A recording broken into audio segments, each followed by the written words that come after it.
জাদুর লাঠি, আমাকে কবিরাজ দাদুর সাথে আমাকে এখনই তার সাথে কথা বলতে হবে। এটা আমার জন্য। হিউম্যান, তুই হঠাৎ আমাকে স্মরণ করলি, কোনো সমস্যা নাকি? কোনো সমস্যা হলে আমাকে বল। কবিরাজ দাদু, একটি বুড়ি আমার 2 হাত পাথর বানিয়ে দিয়েছে, আর আমি একটা ফুলের জঙ্গলে চলে এসেছি। এখন কোন দিকে যাব? হিউম্যান, আগে তোর হাত ঠিক করতে হবে। আর ওই ফুলের জঙ্গলের সব কিন্তু মায়াবী ফুল, তুই একটি ফুলও ছিড়বি না। সৎ মনে সামনের দিকে এগিয়ে যা। ঠিক আছে কবিরাজ দাদু, আর আপনাকে অনেক অনেক ধন্যবাদ আমাকে রাস্তা দেখিয়ে দেওয়ার জন্য। হাঁটতে হাঁটতে খুব তৃষ্ণা পেয়েছে, যাই একটু এই পুকুর থেকে পানি খাই।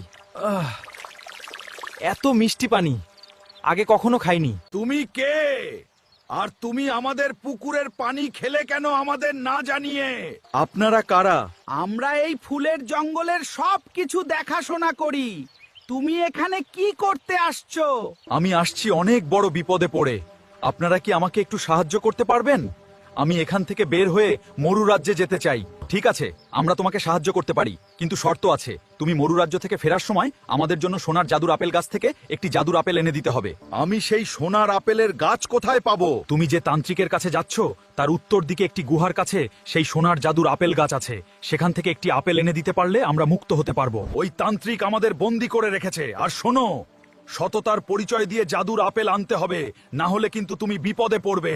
ঠিক আছে, আমি তোমাদের জন্য জাদুর আপেল এনে দেব।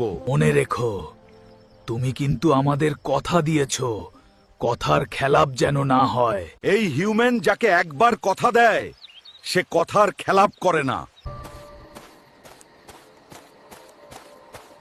ওই দেখো সমুদ্র, ওইখানে 2টা নৌকা দেখছো?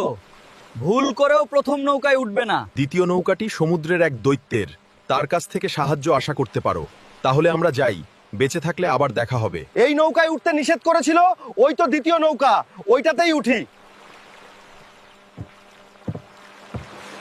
দাঁড়া, তুই এই নৌকায় কেন উঠছিস? আজ পর্যন্ত কোনো মানব সন্তান এখানে আসতে পারেনি, আর তুই যাবি? দৈত্য, আমাকে এখান থেকে যেতে দাও। আমি তো তোমার কোনো ক্ষতি করিনি, তাহলে আমাকে আটকে রাখছো কেন? ওইদিকে তাকা, যে কঙ্কালগুলো দেখছিস সবাইকে মেরে আমি কঙ্কাল বানিয়েছি। এখন তোকেও মেরে কঙ্কাল বানাবো।